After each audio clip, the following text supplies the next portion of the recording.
ఓం నమో భగవతే వాసుదేవాయ నమః. నా పేరు తేజస్వి. నా పేరు పూజిత. ఈరోజు మేము భగవద్గీత శ్లోకాలు చదవబోతున్నాము. మొదటి అధ్యాయంలో 20 శ్లోకాలు చదవబోతున్నాము.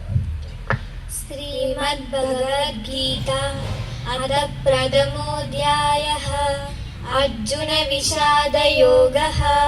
ధృతరాష్ట్ర ఉవాచ ధర్మక్షేత్రే కురుక్షేత్రే సమవేతాయుయుత్సవః మామకాః పాండవాశ్చైవ కిమకుర్వత సంజయ.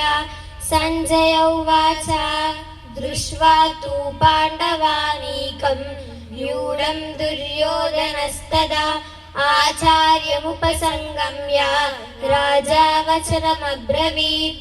పశ్యైతాం పాండుపుత్రాణాం ఆచార్యమహతీం చ ముం వ్యూఢాం ద్రుపదపుత్రేణ తవ శిష్యేణ ధీమతా.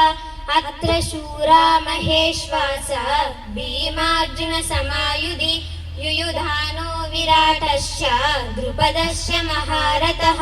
దృష్టకేతుశ్చైకితానః కాశీరాజశ్చ వీర్యవః. పురుజిత్ కుంతిభోజశ్చ శైబ్యశ్చ నరపుంగవః.